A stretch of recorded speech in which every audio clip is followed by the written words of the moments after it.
Welcome to Bhakti Sangha conference call. Today we are very fortunate to have His Grace Nitya Krishna prabhuji to enlighten us on the topic of Srimad Bhagavatam, 4th canto, 25th chapter, 36th verse onwards. Hare Krishna prabhuji, Danvat Pranam, all glories to Srila Prabhupada and Guru Maharaj. Thank you very so much for joining the call and giving your valuable time to us, prabhuji. I now hand over the call to you. Hare Krishna prabhuji. Hare Krishna, Mataji, Danvat Pranams, all glories to Srila Prabhupada. Is the audio okay? You can hear okay? Absolutely, prabhuji. Okay, perfect. Thank you. Om Namo Bhagavate Vasudevaya. Om Namo Bhagavate Vasudevaya. Om Namo Bhagavate Vasudevaya. Narayanam Namaskruta Naram Chaiva Narottamam Devim Saraswatim Vyasam Tato Jayamudiriye Nashtaprayeshu Vabhadreshu Nityam Bhagavata Sevaya Bhagavati Utama Shloke Bhaktir Bhavati Naishtiki. So Hare Krishna, all devotees. Beg the blessings of all the assembled Vaishnavas and Vaishnavis so that we can have a nice discussion today on this most glorious Srimad Bhagavatam, the ripened fruit of all Vedic knowledge. I'm very, very fortunate to be able to gather like this with some wonderful technology, to be able to have association around the world and discuss this most amazing Srimad Bhagavatam. So beg all of your blessings so that we can have a fruitful discussion today on Canto 4, chapter number 25, verse number 36. The title of the chapter is The Characteristics of King Puranjana. Text number 36. Dishyagato asi badram te gramyan kaman abipsase udvayishyamitam steham swabandurbi arindama. Dishya, fortunately for me, agata asi, you have come here. Badram, all auspiciousness. Te, unto you. Gramyan, sensual. Kaman, desired enjoyable objects. Abipsase, you want to enjoy. Udvayishyami, I shall supply. Tan, all of them. Te, unto you. Aham, I. Swa, bandhubi, with all my friends. Arim Dhamma, O killer of the enemy. Translation and purport by His Divine Grace, A.C. Bhaktivedanta Swami Srila Prabhupada. Srila Prabhupada ki. O killer of the enemy, you have somehow or other come here. This is certainly great fortune for me. I wish all auspicious things for you. You have a great desire to satisfy your senses, and all my friends and I shall try our best in all respects to fulfill your desires. Purport. The living entity comes down into this material world for sense gratification, and his intelligence, represented by the woman, gives him the proper direction by which he can satisfy his senses to their best capacity. In actuality, however, intelligence comes from the Supersoul, or the Supreme Personality of Godhead, and he gives full facility to the living entity who has come down to this material world. As stated in Bhagavad Gita 2:41, Vyavasayatmika buddhir eke kuru nandana bahu shaka hayantascha buddhayo vyavasayina. Those who are on the spiritual path are resolute in purpose, and their aim is one. O beloved child of the Kurus, the intelligence of those who are irresolute is many-branched. When a devotee is advancing towards spiritual realization, his only aim is the service of the Supreme Personality of Godhead. He does not care for any other material or spiritual activity. King Puranjana represents the ordinary living entity, and the woman represents the ordinary living entity's intelligence. Combined, the living entity enjoys his material senses, and the intelligence supplies all paraphernalia for his enjoyment. As soon as he enters the human form, the living entity is entrapped by a family tradition, nationality, customs, etc. These are all supplied by the Maya of the Supreme Personality of Godhead. Thus, the living entity, under the bodily conception of life, utilizes intelligence to his best capacity in order to satisfy his senses. Om Jnana Timirandasya Jnananjana Shalakaya Chakshurum Militam Yena Tasmai Shri Gurave Namaha Shri Chaitanya Manobishtam Stapitam Yena Bhutale Swayam Rupa Kadamayam Darati Swapadantikam Vandeyam Shri Guru Shri Uta Padakamalam Shri Gurun Vaishnavanstam Shri Rupam Sagrajatam Sahagana Raghunatam Vitam Tam Sajivam Sadvaitam Savadutam Parijana Saitam Krishna Chaitanya Devam Shri Radha Krishna Padan Sagana Lalita Shri Vishakhanvitamscha Hey Krishna Karuna Sindhu Deenabandhu Jagatpate Gopesha Gopika Kanta Radha Kanta Namostute Tapta Kanchana Gaurangi Radhe Vrindavaneshwari Vrishabhanu Sute Devi Pranamami Hari Priye Vancha Kalpatarubhyascha Kripa Sindhubhyeva cha Patitanam Pavanebhyo Vaishnavebhyo Namo Namaha Namo Vishnu Padaya Krishna Prasthaya Bhutale Srimate Bhaktivedanta Swami Niti Namine Namaste Saraswati Devi Gauravani Pracharine Nirvishesha Shunyavadi Paschata Deshatarine Jai Shri Krishna Chaitanya Prabhu Nityananda Shri Advaita Gadadara Shri Vasudi Gaura Bhaktivinda Hare Krishna Krishna Krishna Hare Hare Hare Rama, Rama Rama, Hare Hare.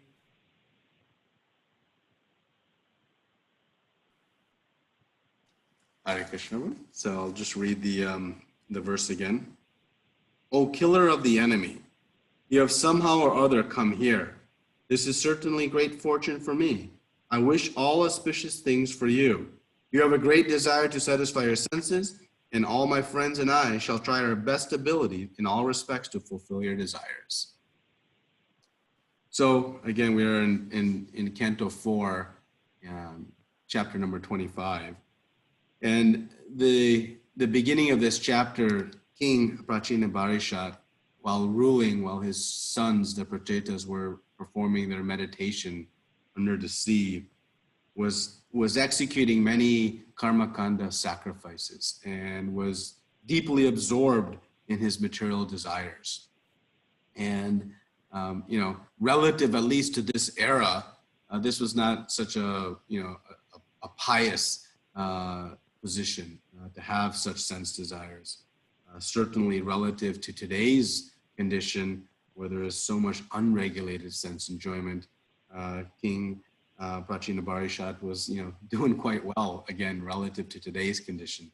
But certainly in this era, where kings were ruling without any desire for sense gratification, there was an opportunity to correct. And thus Narada Muni came to visit the king, and King Prachina Barishat very quickly was eager to hear the wrongs of his ways. Not so easy for us to quickly acknowledge the wrongs of our ways, but King Prachina Barishat was very eager to understand from Narada Muni when he explained that there's a higher purpose for you. And so Narada Muni now in this chapter and in several chapters to come is giving this story of King Puranjana. And this is an allegorical presentation by narrating this story. And it's a very clever way Narada Muni is preaching, because he is, it's not so easy to tell somebody you're not doing things correctly. So instead, Narada Muni is speaking indirectly by relating a story. And through this story, he's going to vividly illustrate how King Prachina Barishat is heading on the wrong path and how he can get onto the right. But this story, it is a fictional story. And it is none other than the story of the king himself. And this is one of the few fictional stories we have in Srimad Bhagavatam. Most of Srimad Bhagavatam are histories of actual occurrences and actual pastimes that are fact, that take place from many, many years ago to more recent times. But this is one of the fictional stories that we hear about in Srimad Bhagavatam. But again, it's very relatable. And this word Puranjana, it means the living entity within the material body. And so Puranjana refers to all of us. So we can take direct relation to these conversations that are going to be taking place over the next several chapters, because we are not different. We have this in the same condition where the living entity is entrapped within this material body. So the woman speaking in this verse, as Srila Prabhupada says, is the intelligence of the living entity and speaking to the living entity, the person. So we'll discuss today a little bit about this intelligence and how it functions and how it works and where it comes from. And then we'll discuss about this vyavasayatmika intelligence, this fixed intelligence that Srila Prabhupada quotes from the Bhagavad Gita, a very important concept for us. So we'll discuss those things and then have some discussion, hopefully. So in this verse, the intelligence again is speaking to the king, and she is saying that I will help fulfill the desires, your desires, as best as I can. And this is very important because the intelligence is trying the best in all respects, but it is not independent in its ability to fulfill. And that we'll discuss here in a few minutes, but I'm going to table that thought for a second. So Srila Prabhupada opens this purport by saying that the living entity comes down in the material world for sense gratification. So it was our desire to try to enjoy separate from Krishna that brought us to this material world. And so how to enjoy the senses, it requires some intelligence, right? I have to understand various activities that can be done to enjoy. And if I want to enjoy nice foodstuffs, it takes some intelligence to know what is good for me and what is not good for me, what is edible and what is poisonous, what will please my taste buds and what will displease them. So it takes some intelligence to know. And someone was just telling me about this book, Into the Wild, and there's a gentleman who decided to go, into the deep areas of Alaska and live off the grid in a more peaceful life. And so he was living out of his van, but he started eating some berries, and these berries tasted good, but ultimately they killed him. He didn't know they had a very slow poisonous effect on him. But he didn't have the knowledge, the intelligence to understand that these berries were actually deadly, and he ends up dying all alone in the wild. So this intelligence is required to, even to be able to enjoy the various senses based on our desires. So it is established that the intelligence gives this ability. So this the woman here is speaking that I'll try my best to fulfill the desires. So the intelligence in the different living entities is fashioned in a specific way. So we see that there are 8.4 million species of life, and they are all created in a way to allow different types of sense enjoyment. So one, we get a glimpse as to how vast the desires we have to enjoy our senses, that there are 8.4 million different species of life to facilitate our desire to enjoy in different ways. And so based on the type of enjoyment we want, there is a body that is created or provided by nature. If you want to enjoy eating flesh, you can get the body of a tiger. If you want to enjoy, being naked, you can get the body of a tree. If you want to enjoy, flying, you can get the body of a bird, and so on. So in each type of body, there is a level of intelligence given. And we know, in the animal life, there's more intelligence than the plant. But the human life has the most intelligence. So up to the animal kingdom, there is sufficient intelligence for eating, sleeping, mating, and defending. But only in this human form of life do we have this higher intelligence to go beyond these four primal activities and try to understand something beyond eating, sleeping, mating. So when we descend into this world, and Srila Prabhupada writes towards the end of the purport, as soon as he enters the human form, the living entity is entrapped by family, tradition, nationality, customs, etc. They are all supplied by the Maya of the Supreme Personality of Godhead. So as soon as we enter into this human form of life, we are born into a certain circumstance. And there are these different customs that exist. And these customs condition us to understand how to enjoy our senses. We become conditioned to do that from birth.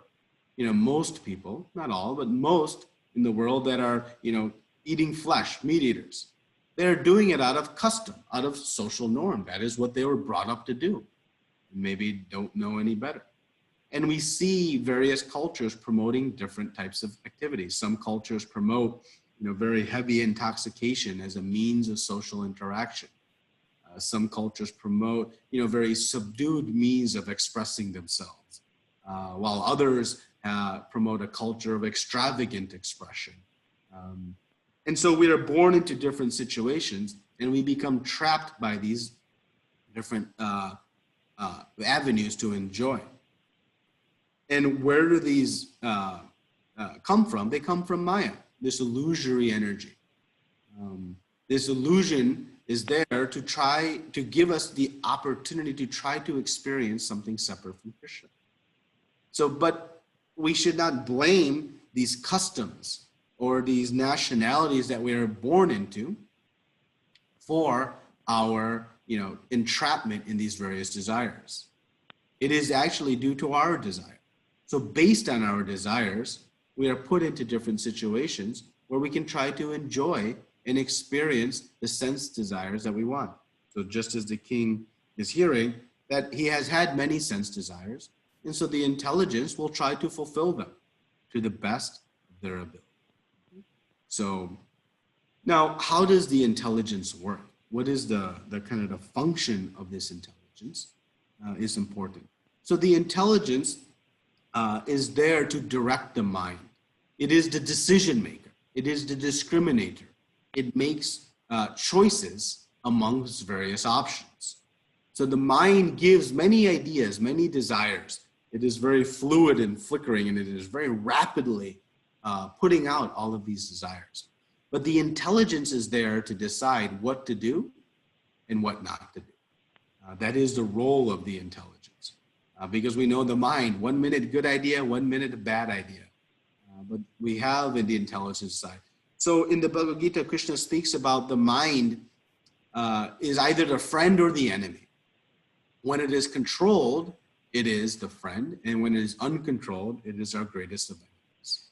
So in the proper function, the intelligence is there to control the mind and not the other way around, where the mind overpowers the intelligence.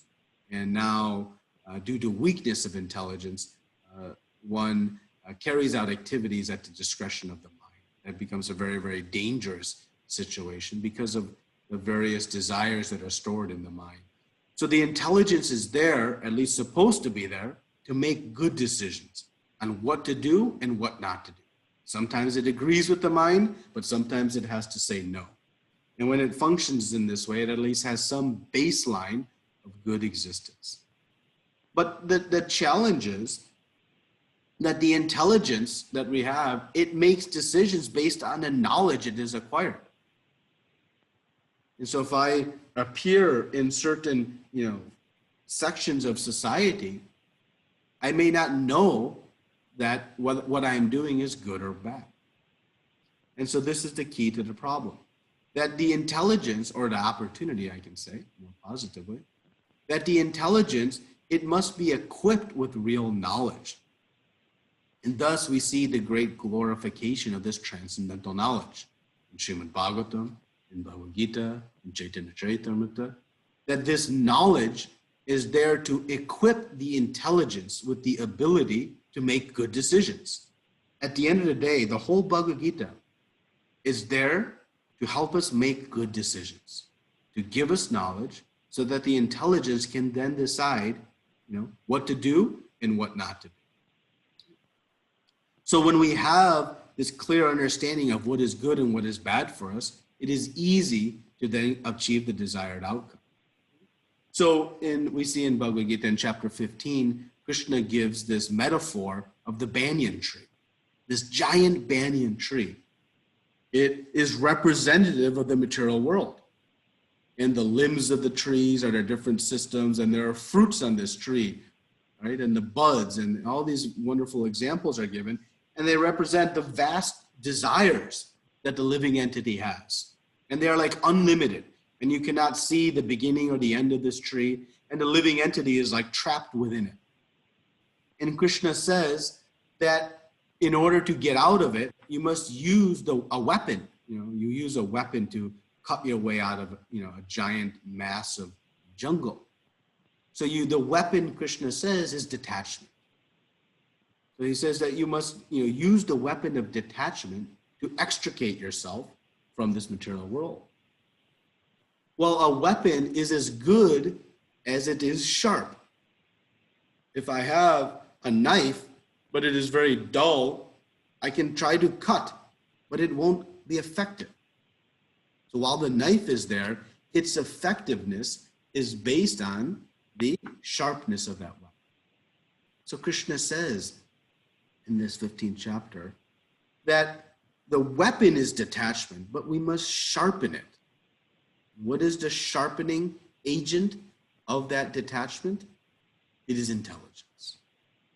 So if we have good intelligence, it makes that weapon of detachment sharp. What it means is it makes it effective. Like a sharp knife is very effective in cutting something. When the intelligence is strong, then that weapon of detachment is very effective in chopping down these attachments to the material desires, to the material world. So the intelligence, it is guided by the knowledge we have. Without good knowledge, even if the intelligence is strong, the outcomes will not be positive for us. So in this way, we see actually very, strong intelligence used for material goals. So there is intelligence, but it's not guided by transcendental knowledge. So what intelligence does is it establishes the goal and then fixes the mind and the senses on achieving it. So it sets a direction. I want to go here. And the difference between good and bad intelligence is, what is the goal? Is my goal material sense desires, or is my goal Krishna prema? And that will determine whether the intelligence is working productively or non-productively. So what is it focusing on? Because to do anything well, either spiritually or materially, it requires good intelligence. If to rob a bank, it requires good intelligence. One must be able to decode the security systems of the bank. One must be, very swift and intelligent in saving time to get in and out. One must be very intelligent to hide the wealth so it is not detected. So it requires intelligence. But unfortunately, the objective is poor. So, and in history, we have seen so many intelligent people perform so many bad activities. Hitler, Stalin, these leaders, they were heinous in their activities, but they were actually intelligence. So intelligence is not, we cannot judge it just by whether I have, strong intelligence or not. It's based on what is the goal, the purpose of that intelligence. What is the knowledge that is guiding that intelligence? That defines the quality of that intelligence. So, because, ultimately we know the goal of all living entities is one. Krishna's Anandamaya Vyashat. So as his part and parcel, we are also this seeking Ananda, pleasure. So the goal is one. The only difference is what knowledge do we have to achieve this happiness. So based on my knowledge, the intelligence will direct the mind into various activities in attempt of reaching that goal. So we can measure then our intelligence, not in IQ, not in ability to memorize, not in ability to understand quantum physics. The intelligence is measured by one simple means. How effective is it in achieving the goal? The goal is happiness. So how is my intelligence allowing me to achieve my goal? To the extent I'm achieving perfect happiness, then I can say I have good intelligence. So good intelligence and bad intelligence is not subjective. It is not matter of opinion. It is a fact. It is observable, and it can be observed by objective analysis. Sometimes, we think, oh, you are using your intelligence for this, but that is your desire. I'm using it for this. That is my desire. There's no difference. Well, the difference is there measured in how much happiness is that intelligence generate. And based on that, we can ascertain what is the best of all intelligence. So now, where does this intelligence come from? Why in this verse, the intelligence says, try to the best of our respects. Does not guarantee that the king will be able to enjoy their senses accordingly. Why? Because the intelligence is still dependent on the mercy of Krishna. So Srila Prabhupada says that in actuality, however, intelligence comes from the super soul. So our intelligence is not independently created. Now, we cannot blame, our circumstance or for our lack of knowledge and understanding based on, well, I didn't come up with this and I was forced into this situation. That is not how it works. So the super soul, Paramatma, sitting in our heart, is observing and hearing all of our desires. And based on our desires, inspires the intelligence to carry out and to direct the mind into so many different activities. But the super soul, Paramatma, is not arbitrarily directing our intelligence. It is based on our desires. So based on whatever desires we have, we will be put into various situations based on our qualification. So if we are born into certain customs and nationalities that promote certain activities, we cannot blame the Supreme Lord for putting us in that situation and thus blinding us to real knowledge. Simply, the super soul is fulfilling our desires based on our qualification. So Krishna says, Sarvasya chaham riddhishane visto matashpitir jnanam apohanam cha. He is the source of jnanam. If you want to enjoy your senses, he will give the knowledge of how to turn some random plant in a field into an intoxicant. That is what you want to do. It will require intelligence how to do it. If that is your desire and you're qualified, then Krishna will fulfill it. So he is the source of that knowledge. He's also the source of our apohanam, the forgetfulness, forgetting Krishna. If that is what we want, he'll help us forget him. He'll empower his Maya Devi Shakti. Why Maya is there, helping us forget Krishna, so powerful an illusion, simply because we want it. It is our design. It is our desire. So Krishna, sitting in our heart, is directing and inspiring the intelligence, not according to his will, but according to our desires and our qualification.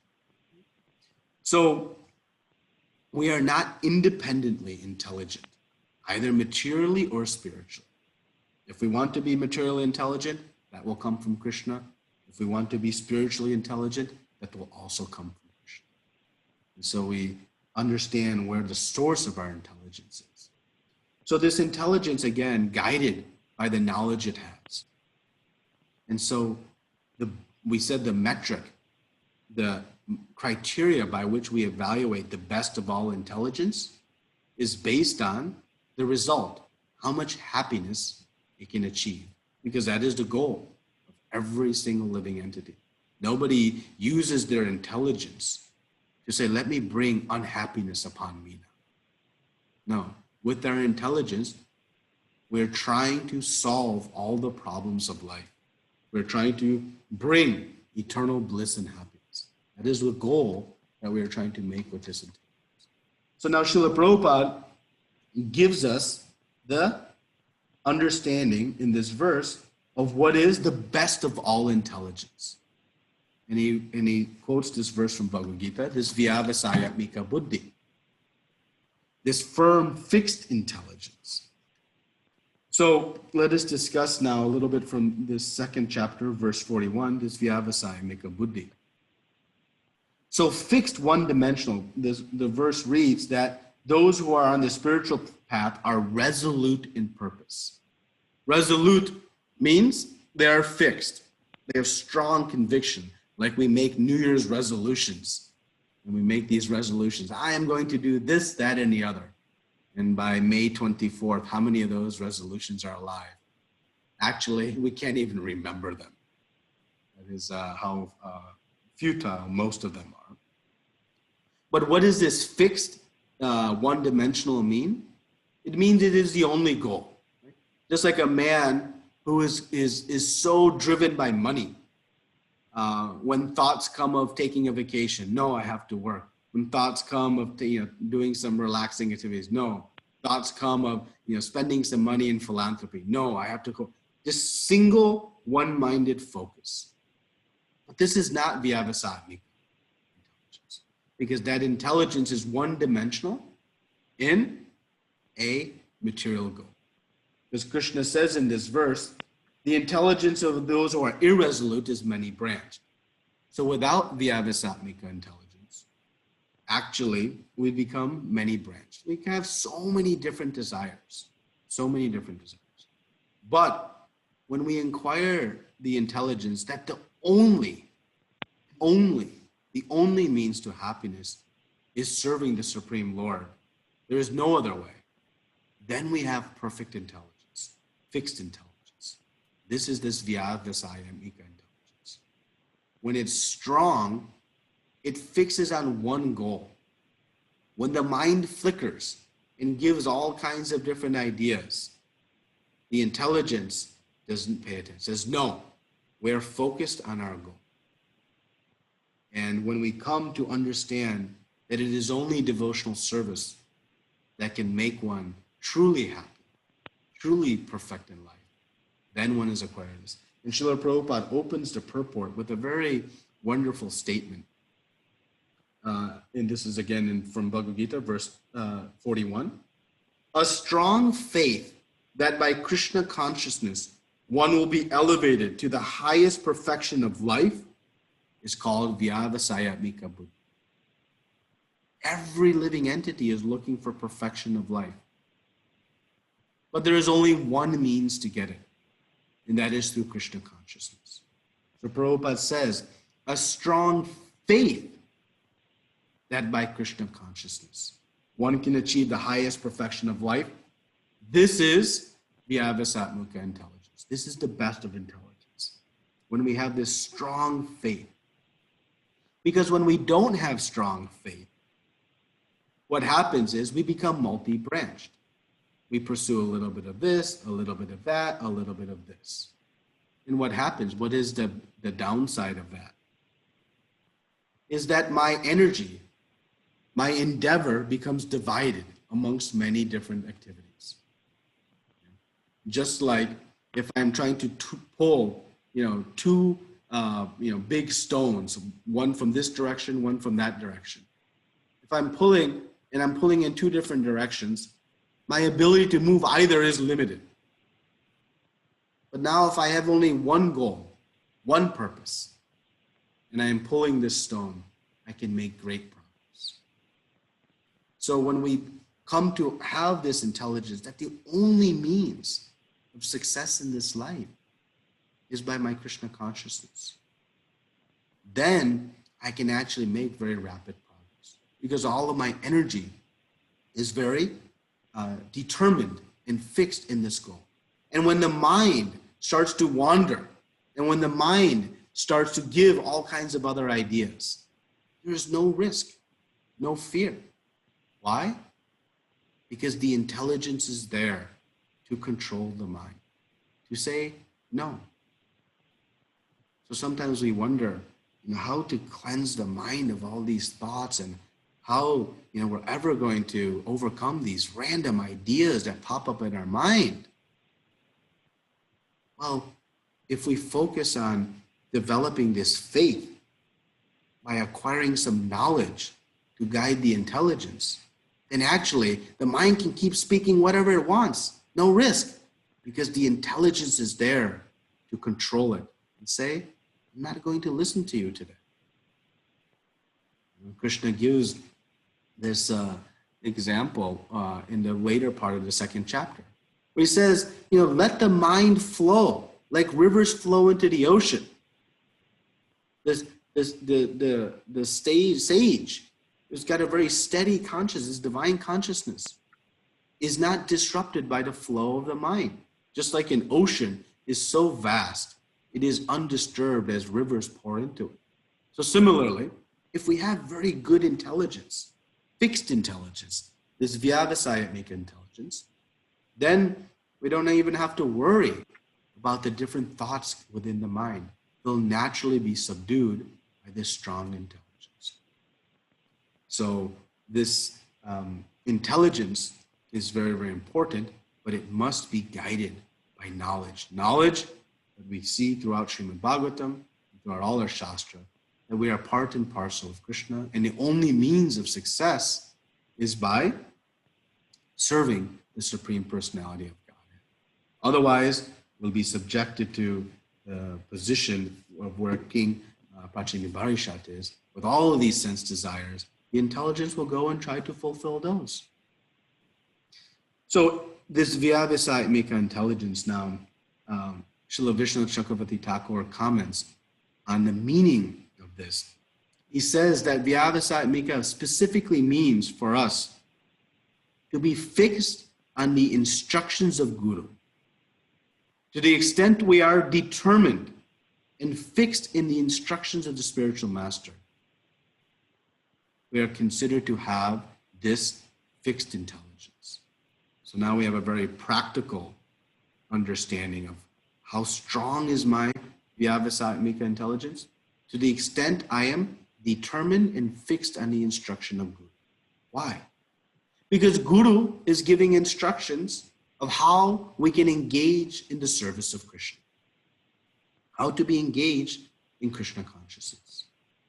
So to the extent I can take those instructions and make them my whole life's endeavor, then I can be considered to have this type of intelligence. And when Srila Prabhupada read Vishnu Chakravarti Thakur's comment on this verse from Bhagavad Gita and comment on vyavasayamika intelligence, it emboldened and increased his determination and commitment to fulfilling the order of Bhaktisiddhanta Saraswati Thakur to Srila Prabhupada of preaching in the English-speaking world. He became determined that I must fulfill this order because it is coming from my spiritual master. And if we see the life of Srila Prabhupada, he is the epitome of vyavasayamika intelligence. If you read, and we read his life story, the setbacks that he experienced were so extraordinary and so painful. We sometimes wonder how he continued, how he made it through it. It is this vyavasayamika intelligence. He knew, he had full faith in the instructions of his Guru, that it was the perfection of his life. And thus, he was able to persevere and overcome so many obstacles.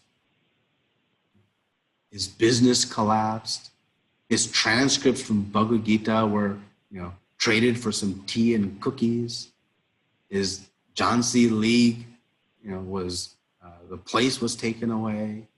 He was passed out in a ditch in Delhi distributing books.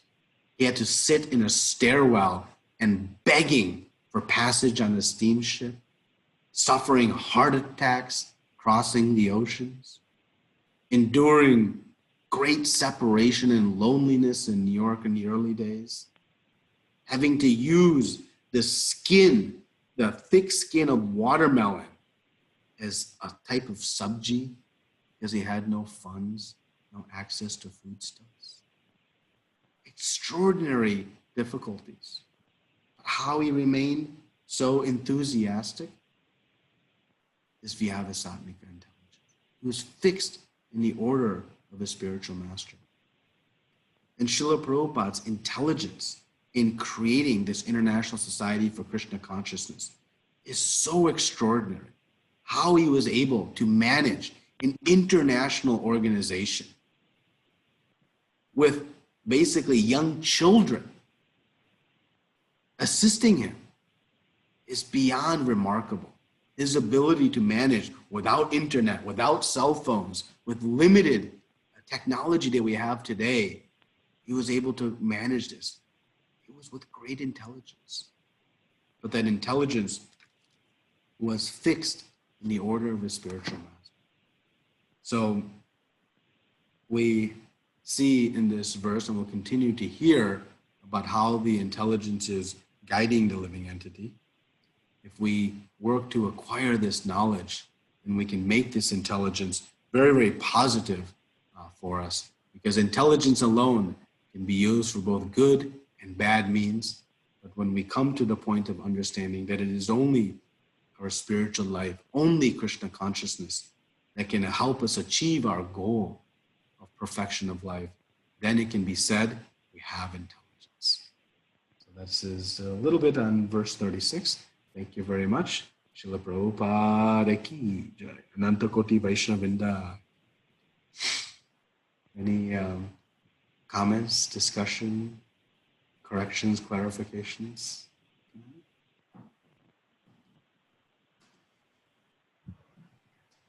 Thank you very much, Prabhuji. It was wonderful, wonderful verses and points explained in detail. And thank you very so much, Prabhuji. Anybody have any questions for Prabhuji? Please go ahead.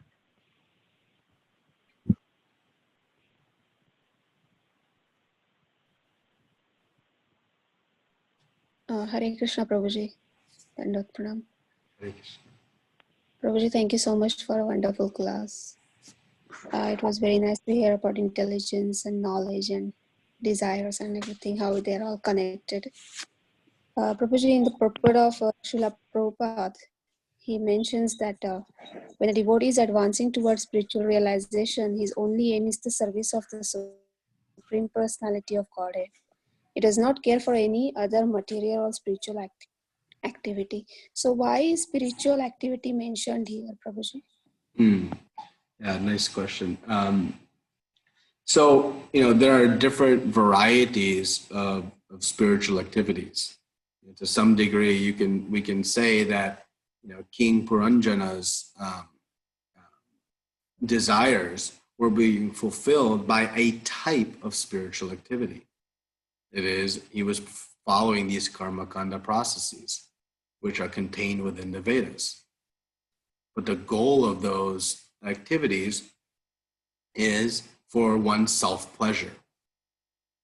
It is a means for progressive journey towards a more pure goal, which is the pleasure of Krishna. Right? So not all spiritual activities are created equal. There are different varieties based on the different desires of the living entity. Krishna has not created a one or none type scenario. He has given different varieties of spiritual activities. But ultimately, the only truly beneficial activity for us is serving the Supreme Personality of God. Right? Realizing that if I only have one identity, and that is part and parcel of Krishna, then I only have one truly beneficial activity, and that is to serve the whole, serve Krishna. And thus Krishna at the end of Bhagavad Gita says, Sarva Dharma Parityaja. He says you abandon all other dharma. Krishna says, abandon all varieties of religion. Why he would say that? Because there is the ultimate. If he's speaking to his friend, as he was, Arjuna, and speaking to all of us, he's saying these other varieties are there, but they're not as beneficial as Mam Ekam Sharanam Vraja. Surrendering only unto me, he says. Mam Ekam, one. Why is he speaking so exclusively? Because this is the ultimate. So when Srila Prabhupada is speaking about these other spiritual activities, which are meant as progressive steps towards ultimately pure devotional service. We have karma kanda processes, karma yoga, jnana yoga, buddhi yoga, ashtanga yoga. All of these different processes are there. Ultimately, there is only one perfect process, and that is pure devotional service. So that is what Prabhupada is referencing here. Yeah. Okay, thank you, Prabhuji. So it means everything, including karma kanda and all the varieties of religious activities. Yeah. Okay. Thank you, Prabhuji. Sometimes we wonder, there's so many different activities and what to do and what not to do. And Krishna gives us the assurance at the end of the 8th chapter in Bhagavad Gita that by doing devotional service, you're including everything from all other processes. It is the all-in-one process. So there's no fear that something is left out or left behind. And that sometimes can be our concern. So, Hare Krishna. Thank you, Prabhuji. Hare Krishna. Hare Krishna. Hare Krishna, Prabhuji. Dandavad Pranam. Prabhuji, in between you mentioned that, all this sort of thoughts come which are not Krishna conscious and very weird, sometimes very cruel. And how do we actually get rid of them in practicality, especially for me who is very new to Krishna consciousness, Prabhuji? Yeah. They say that if you wrote down all of your thoughts for one day on a piece of paper, and then you showed that to your neighbor, they would never invite you home for lunch. There's so many crazy ideas and thoughts in the mind. Well, the mind is a database, a giant database of desires. And it stores them, not just from this lifetime, but from all millions of lifetimes. As from when we began traversing this material world, we have had the same mind, and it comes with us body to body to body. So not just what we've experienced in this life, but for many lives. So the reservoir of desires is vast and deep. So how to get rid of those? Well, first, remember, don't worry too much about those and just don't succumb to them. Become disciplined, strong. No, I'm not going to listen. But we also want to get rid of them. So how do we get rid of them? Well, there's two ways to get rid of the thoughts of the mind. We can either empty the mind or we can fill them. So, like you have a cup and you've walked very, very far to with this cup, and you come to a big reservoir of water, and you dip the cup in the water, and it's filled with this nice water, blue water, and you take a sip of that water, and it is salty. You realize it's miserable, not going to help you. That is kind of like our material desires. Now you've worked really hard to acquire this cup of water, so it's not so easy to pour it out, to dump it out. So how to get rid of that? Well, if I start filling this cup by pouring some honey into the cup, and I start pouring honey into the cup, what happens to the water? It automatically displaces. By the density of the honey, the water displaces. And if I keep pouring honey into the cup, more and more water is gone. And ultimately, by adding honey into the cup, all of the water is gone. I didn't have to do anything to remove the water. It happened automatically. That is Krishna consciousness. Krishna has designed this so beautifully. He says, just add bhakti to your life. Forget about trying to remove these other ideas, thoughts, desires, and even activities. Just keep adding spirituality to your life. By adding bhakti into our life, automatically these other ideas, thoughts, and desires will dissipate. So the more I hear and read and chant and sing about the Lord, the more my mind will be filled with these desires. And that will naturally push out all these other desires. To just remove the desires is very difficult. But by adding thoughts of Krishna, we can push out. Just by adding the honey, we are able to automatically push out the water. Like that, we say Krishna conscious is an additive process, not a subtractive process. We get subtraction by addition. We were speaking last night about this. By adding bhakti, automatically all these other things will slowly dissipate from the mind. So focus on adding more spirituality, more reading, more hearing, more chanting, more service, more prasadam. That's the easiest of all of them, more prasadam. And the mind will slowly purify. But be patient. The mind has acquired these desires for millions of years, millions of lifetimes, so it won't happen overnight. But while we are adding bhakti to our life, let's be careful not to, like we are lighting a fire and pouring water on it. Don't do that. What do I mean? As we are adding Krishna conscious to our life, let's protect where we let the senses roam. The senses are the gateway to the mind. Whatever we see, whatever we hear, taste, touch, smell, it brings desires into the mind. And the problem is, once the desire enters the mind, it's very difficult to get it out. So be mindful. Don't see things. Sometimes we wonder, oh, what's the harm watching this show? What's the harm eating just once? Well, the harm is you're now creating impressions in the mind that will plague us for years to come. So be careful to not let the senses come in contact with these things that will create further disruptive desires. Engage them instead fully in spiritual activities, and thus we will keep adding all good desires, stop adding any bad desires, and guaranteed to push out all of these bad desires. But in the interim of that process, don't be disturbed by those desires of the mind. Use good, firm intelligence and just say shh to the mind. I'm not listening to you today, tomorrow, or ever.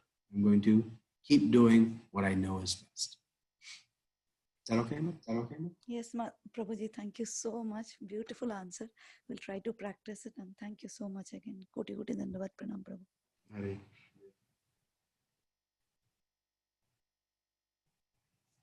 Prabhuji, Koti Koti Dandavat Pranam, Srila Prabhupada, Srila Gurudev, teacher, very, very nectar class, Prabhuji. Thank you very much for your resources and Hare Krishna. Krishna, Dandavat Pranams.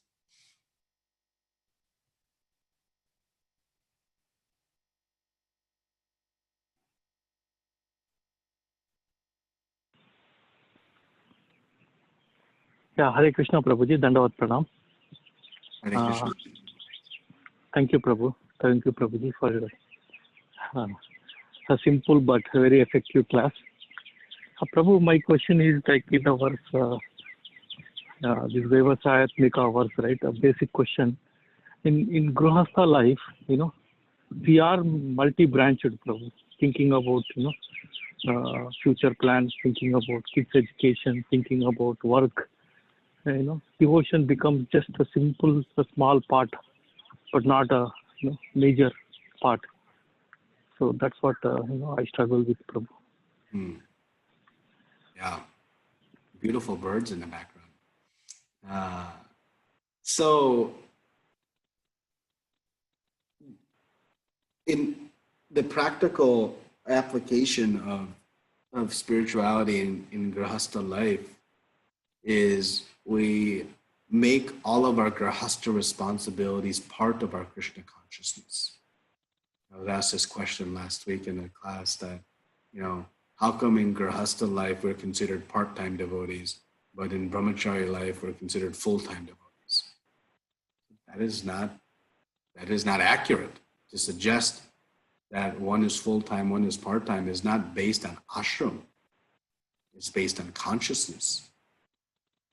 So, and we have many wonderful examples in our parampara of extraordinary devotees in grahastha life. Srila Bhakti Vinod Thakur had a huge family, big job, yet was fully immersed in devotional service, and many others.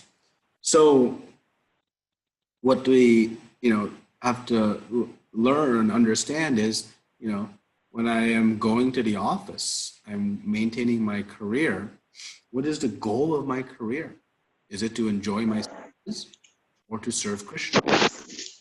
The service to Krishna isn't always exclusively reading from Srimad Bhagavatam and banging on a mridanga. To the office, it can also be devotional service. If I'm going to use the fruits of that labor in serving Krishna, in supporting Srila Prabhupada's movement, then that is also devotional service.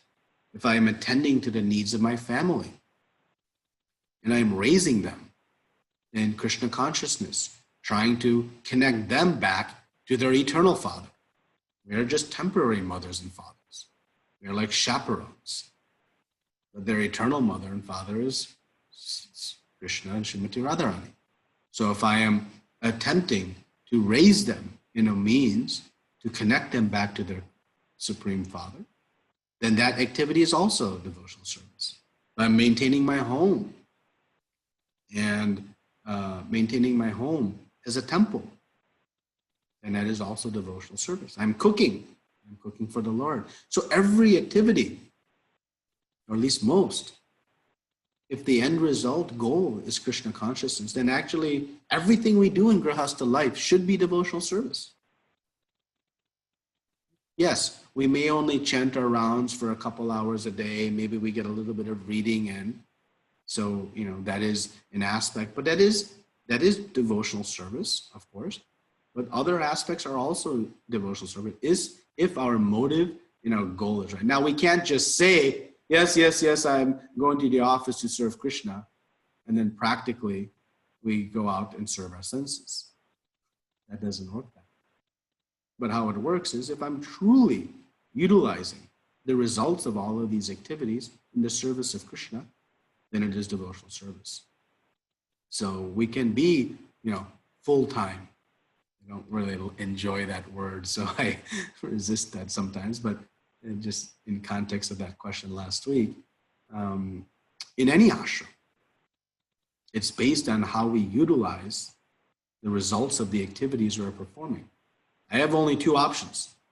Either I'm going to enjoy my senses or I'm going to serve Krishna's senses. Only two options. So to the degree everything I'm doing in grahastha life is serving the Supreme Lord, then it is devotional service. So we can have a broad perspective of what is devotional service. But there's only one aim in devotional service, and that's pleasing Krishna. Is that okay, Prabhuji? Yes, Prabhuji. Thank you very much, Prabhu. Thank you very much. Hare Krishna. Hare Krishna. Thank you.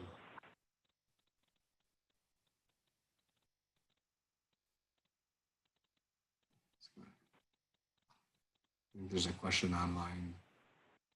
Question online. Hare Krishna. Sometimes despite knowledge, one might have why intelligence does not have the desired effect. Sometimes despite having knowledge, one might have question why intelligence does not have the desired effect. Yeah, why the desired effect doesn't happen. Well, it depends on how fixed our knowledge is. Sometimes we have incomplete knowledge and we draw conclusions based on our own ideas or understanding. So knowledge is, again, another broad term, but we need very specific knowledge. And the most specific knowledge, follow the instructions of the spiritual master. By following the instructions of the spiritual master, one is guaranteed and assured perfect success. There's no possibility of deviation. But sometimes we try to follow our own intelligence, our own knowledge. And that is when we succumb to imperfect results. Okay.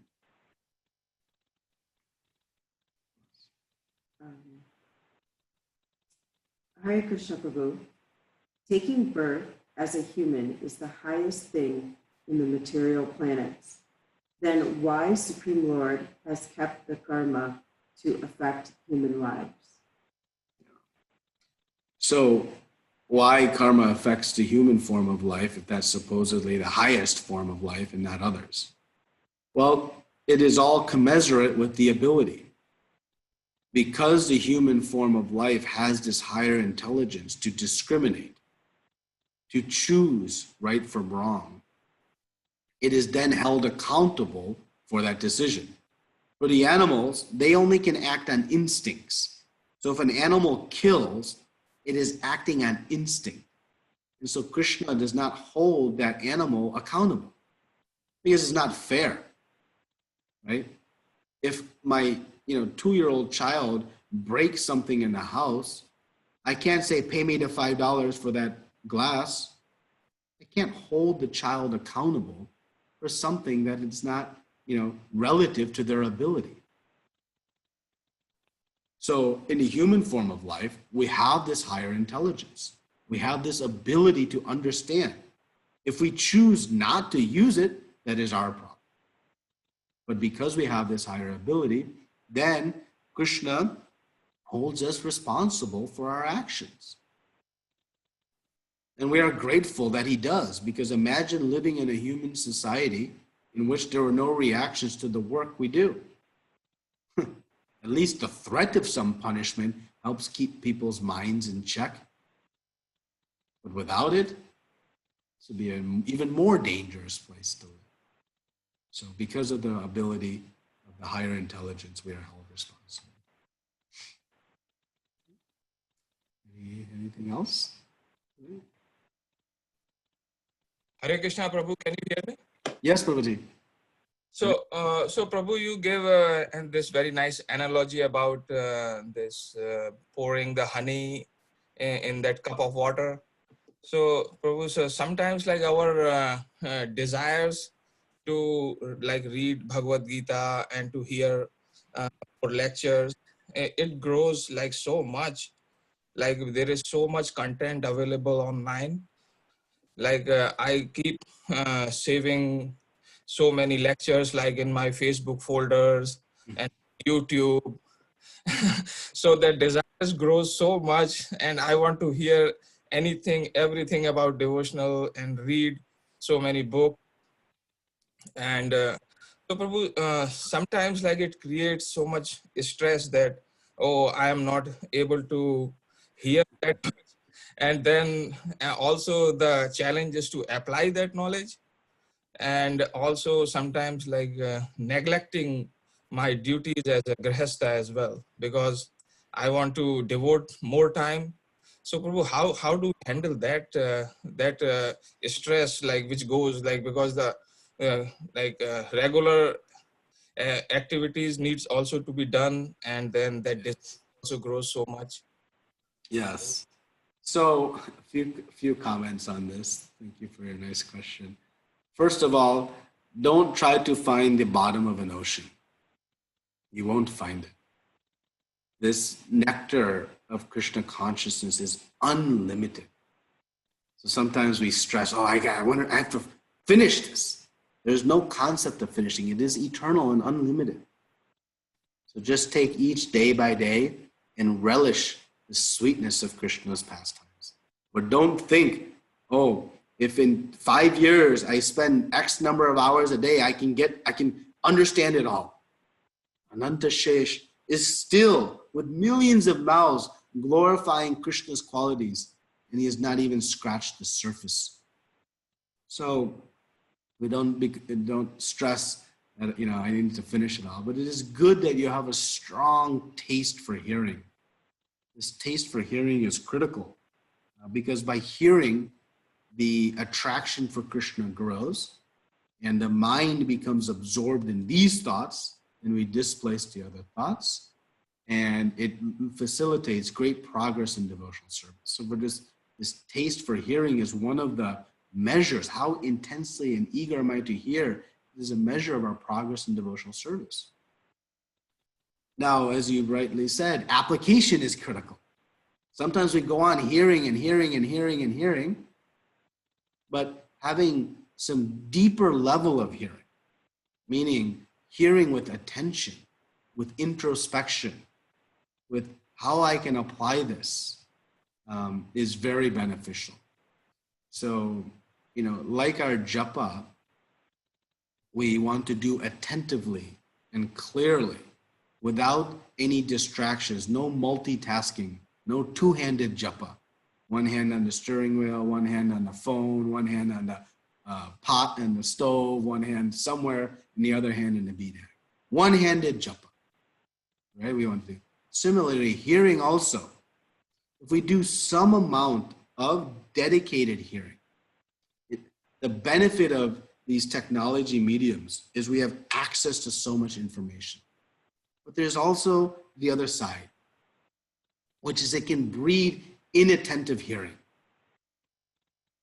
So when you're sitting in a class in the temple or in someone's house, at least you have to put on the show of attentiveness, out of respect.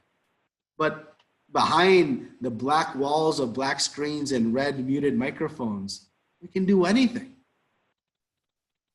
So it's still better than nothing, but if we can dedicate some amount of time to what we call dedicated hearing, then the absorption and the practical change of consciousness, we have a better chance of accomplishing. So, we can hear all throughout the day. We should hear while we're doing everything, just like we should chant while doing, pot on the stove and other things, but not part of our japa. Japa is very dedicated. But then we can go on chanting all day long. Like that, hearing can happen, but dedicate some amount of time in hearing very attentively. Then we'll see a deeper effect on the realization. And then don't overdo it, meaning you cannot neglect your responsibilities. So Krishna will not be pleased if we go on hearing, and child is in the other room hungry. It is not going to please Krishna. So we have to be attentive to our responsibilities, right? And take care of those, but also fuel this hearing and find other areas where we can minimize wastage of time. That way we can go on and do that. So just some ideas for good hearing. But overall, it is great that you have good desire and strong attachment to hearing. Don't lose it. And also, I guess one final comment, don't let hearing get in the way of your japa. Sometimes, we want to hear, and our japa slips. We must protect our chanting to the full extent. Then, after good chanting, we can add these other aspects. But if our chanting is not strong, everything becomes very challenged. The foundation becomes weak. Thank you, Prabhu. Hare Krishna. Thank you.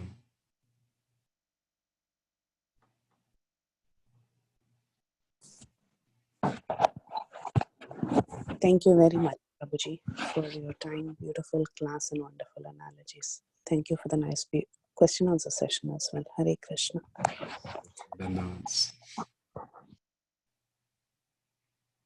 Hare Krishna Prabhuji. Hare Krishna Prabhuji, Dandavat Pranama Prabhupada. Very, very beautiful class, Prabhuji. Very nice question answers. Thank you so much. Hare Krishna, Dandavats. Thank you for the opportunity. Hare Krishna, Prabhu. Hare Krishna. Prabhu, very nice class, but I have a question.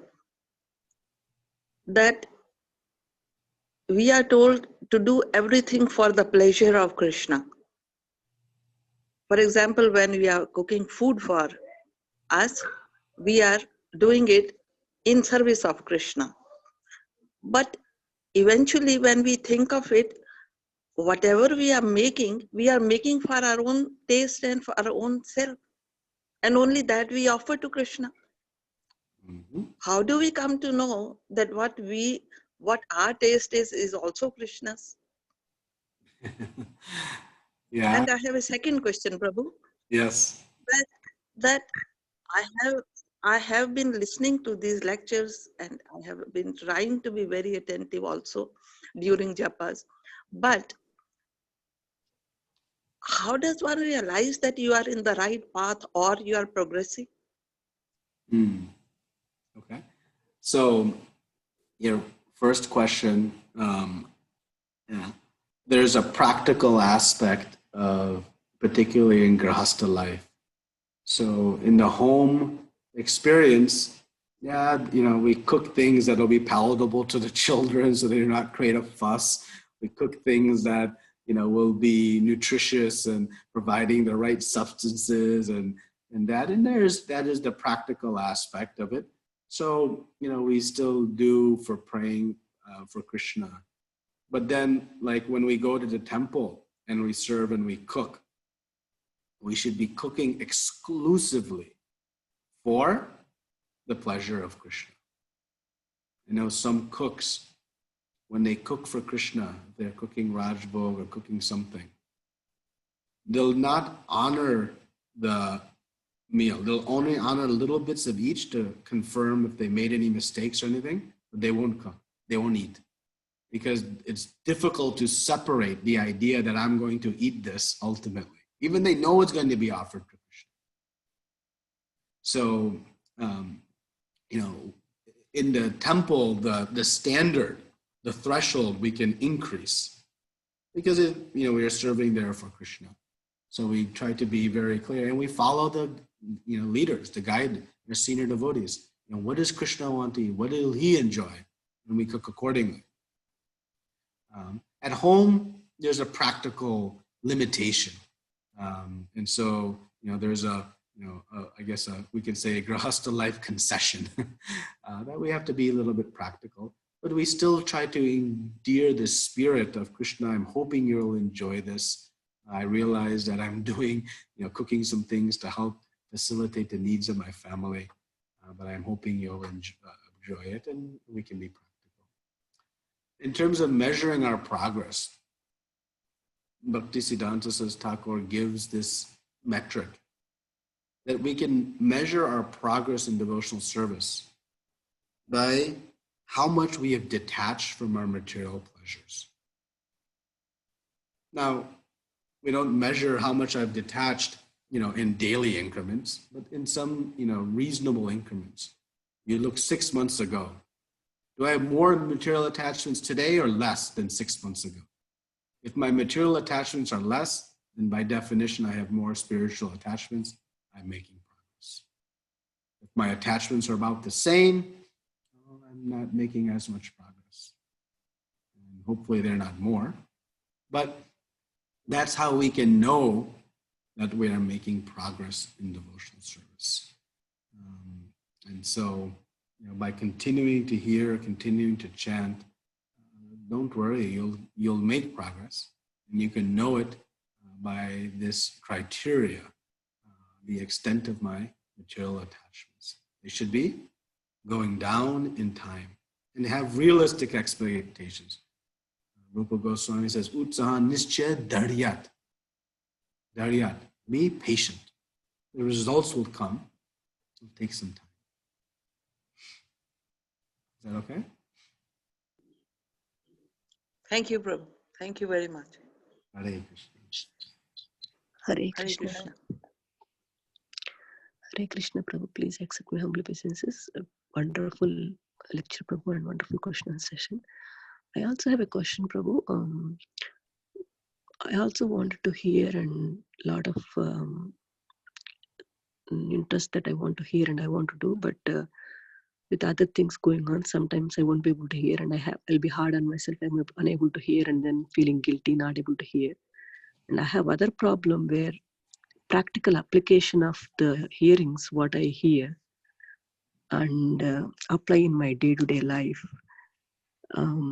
Sometimes I don't even remember the lecture, what I heard, even though I heard it, and I kind of remember that I heard, but I don't remember the contents that I wanted to apply.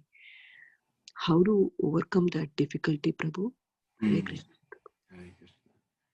Yeah, so again, we'll have limitations on how much we can hear. But remember, Krishna knows our desire to hear. So keep that desire strong. He is sitting in our heart, this Paramatma. He'll give us all the knowledge we want. So even if we cannot physically sit and hear, still this knowledge will be revealed to us. So keep desiring, keep this strong intensity to hear. And recognize, yes, we have some practical limitations, but no, Krishna is sitting in our heart. He can speak directly to us. It doesn't have to come through the ears. It can go heart to heart. So don't dismay that I may not be able to have enough time. Just keep that desire strong. In terms of the practical applications, so some things you can do when you hear a class. Keep a notebook, and in that notebook you can write the date, the topic, whatever, in the top. And on the top section, you just put 1, 2, 3. And you write down 3 things that you heard that you want to try to apply. And then the rest of the page, you can write notes, whatever you hear, different things that struck to you. But just limit to maybe 1, 2, or 3 things that you really want to walk away. By the process of writing it, it makes a deeper impression in the mind. It's not practical to write every single thing you hear. Now your focus more is on writing than hearing. So don't, try to transcribe the lecture. Just some takeaway points you want. I call it the takeout container. What do you want to put in your takeout container? And then from time to time, you can go and quickly review at the end of each week. What did I hear this week? What are some key points that you'll take away? And what you'll find often is you'll find nice repetition. There's a general theme coming of your takeout container, what you're trying to apply. And by meditating on that, so now I'm chanting in my japa and I'm praying to Krishna. Krishna, I am trying to become less envious, but somehow I cannot tolerate the glorification of other devotees in my presence. It is giving me pain in the heart. Please help me. Oh Krishna, I know I need to be more disciplined with my time and stop roaming the end of Facebook. Somehow it's not happening. Please help me. So as we use these takeaway points, we can incorporate them into our prayers. And thus, the application can become more profound and more deep. That is at least one idea. There are many others, but it's one idea. Thank you so much, Prabhu. Hare Krishna. It's very helpful, Prabhu. Thank you.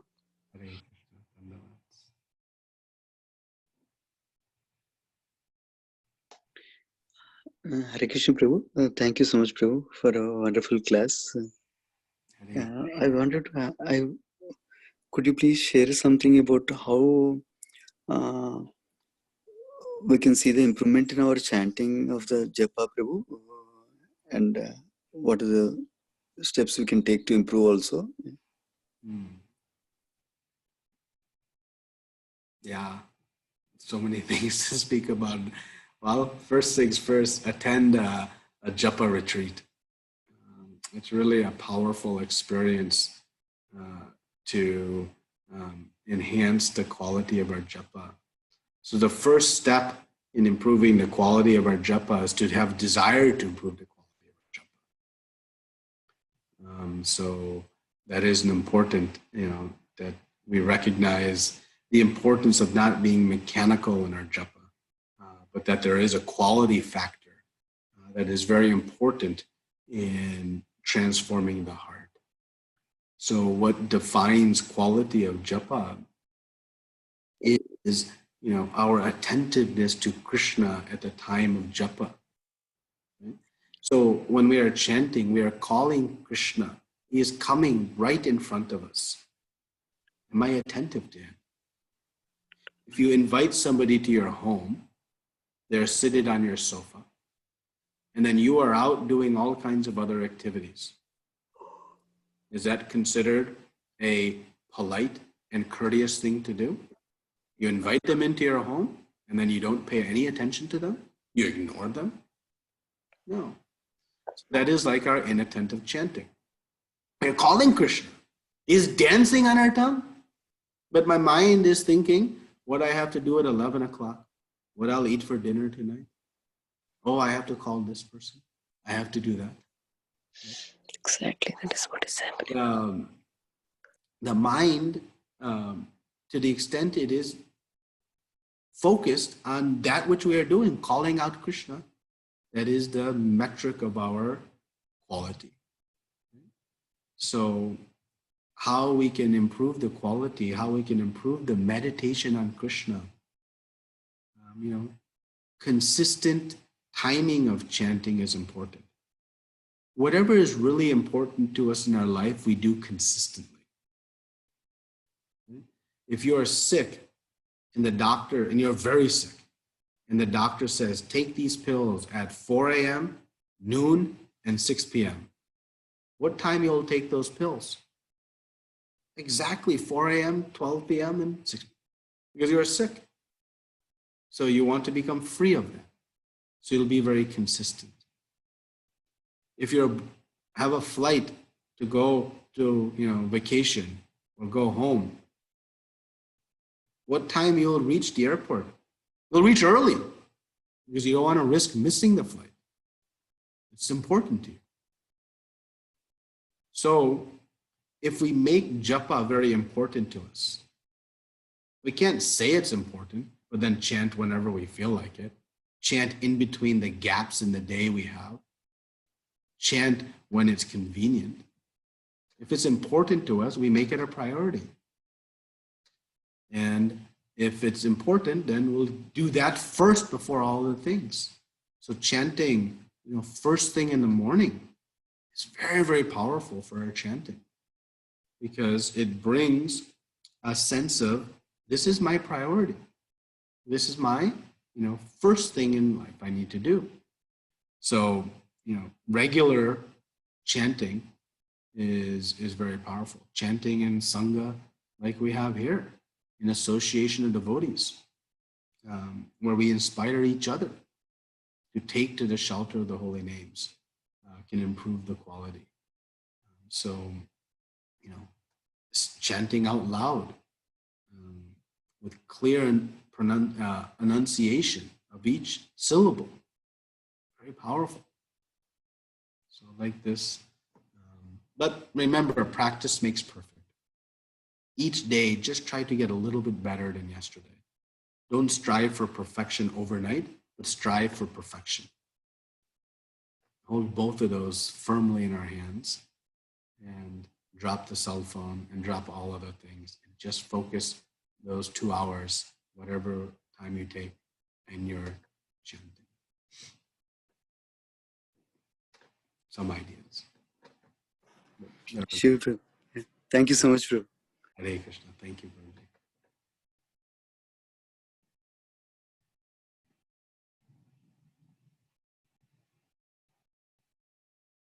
Prabhuji, all your small tips are very, very useful in our day-to-day life.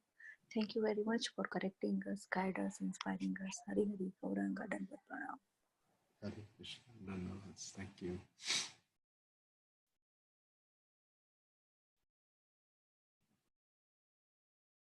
Hey Krishna Prabhuji, Dandavat Pranam. Very, very beautiful question answer session, Prabhu, and very nice class. Question answer session was very interesting. Hare Krishna. Hare Krishna. Thank you all. Thank you all for allowing me to speak only to myself. Hoping to apply some of these myself.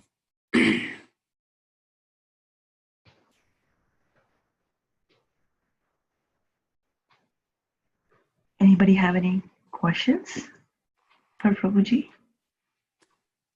Any more questions?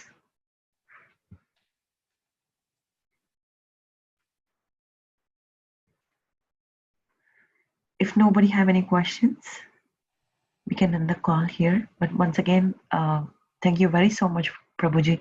It's a wonderful, wonderful session, and thank you very so much for your wonderful realizations as well. Hare Krishna, Dandavad Pranams. And we are looking forward for your association once again in the future. Vancha kalpatarubhyascha kripa sindhubhya evacha patitanam pavanebhyo vaishnavebhyo namo namah. Grandra Srimad Bhagavatam ki jai, Srila Prabhupada ki jai, His Grace Nitya Krishna prabhuji ki jai. Thank you, Prabhuji, for the wonderful class. Hare Krishna. Hare Krishna.